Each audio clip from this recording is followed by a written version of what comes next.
سلام و درود خدمت دوستای دنیای مکزی دنیا حکیم و دوستای نهایت عزیز شهروندان شهر شبرغان ولایت جوزجان در بخاطر ربوده شدن دست به دادخواهی زدن که تا حکومت مرکزی اگر کودک 9 ساله را از بند ربایندگان رها نکنند دست به دادخواهیشان ادامه میدن. بیشتر در ویدیو. زمان دیگر شود بر نمیخیزی و میخواهی زمان دیگر شود، هم تو پاورجا بمانی هم جهان دیگر شود. تو اگر گندم نکاری خاک کی حاصل دهد، گر هزاران بار هم این آسمان دیگر شود. دست من با دست تو گر دوست گردد هموطن، روزگار سخت ما با یک تکان دیگر شود. اعوذ بالله من الشیطان الرجیم. بسم الله الرحمن الرحیم. ایاک نعبد و ایاک نستعین. خاص کرامه پرست من خاص از تو یاری می‌خواهیم. نخست از همه سپاسگزاری دارم از تک تک شما شهروندان بیدار ولایت جوزجان که امروز در پیوند بر ربوده شدن عبدالرؤوف کودک معصوم 9 ساله که از داخل شهر مزار شریف توسط خوناشام‌های تاریخ، توسط کسانی که ارزش به انسانیت قائل نیستند، توسط کسانی که امنیت جان انسان در مقابل در نزد از اونها هیچ ارزشی ندارد، از داخل شهر مزار شریف از حمله بوتر ربوده میشه.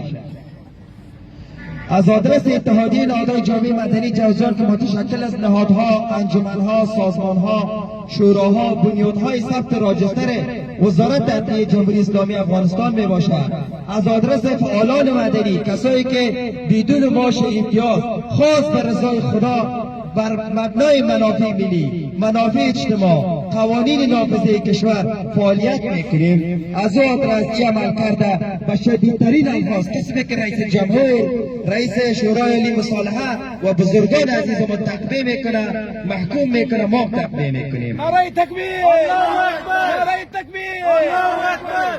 شهروندان عزیز جوزجان، اتحادیه نهادهای جامعه مدنی جوزجان، فقط ما میخواهیم از این آدرس ما میخواهیم که برای کودک معصوم دل بسوزانند.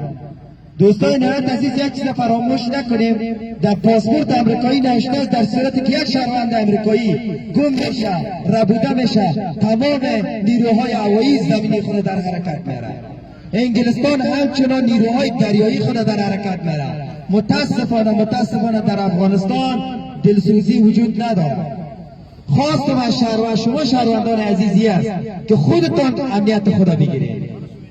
امروز به نام طالب داعش مخالفین مسلح دولت در دروازه های شهر ما رسیده. نعره تکبیر!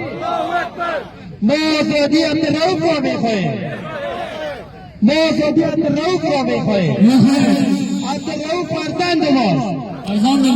عبدالرؤوف برادر ماست. غم اندوی خانواده عبدالرؤوف، غم اندوی تک تک ماست.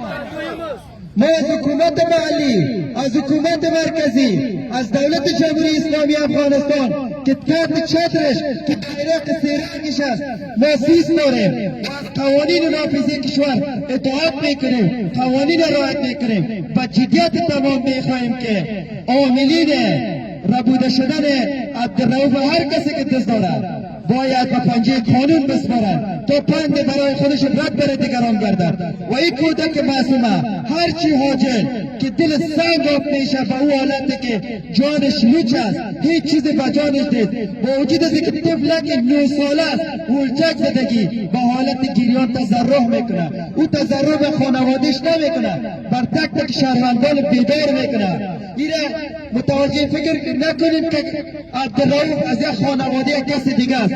عبدالرؤوف اگر امروز است فردا نوبت فرزندای ما و شماست. ما و شما بیدار باشیم و حکومت مرکزی را زیادتر از این وقت گرانبهایتان نمیگیریم. بسیار زیادتر هم میخواهیم که کم ناوقتر آمدیم چون یک برنامه دیگه بود. از این خاطر خواستیم که دین خدا در مقابل شما، در مقابل شهروندان ادا کنیم. و من الله توفیق. السلام علیکم و رحمت الله. Senin yoluna hizmet etti. Afganistan'da yaşayan Afganistan devletinde yaşayan Türkmenler bizler hiç muhalif kanun bulmadık. Muhalif şeriat bulmadık. Ya Rabbim ecdadımızın hürmetine indi bizler arzımızı sabittik ya Rabbim. Komandan emniyamızı ettik, vezir dahilamızı ettik, valimizi ettik, reis cumhurumuzu ettik ya Rabbim. Her gördüğü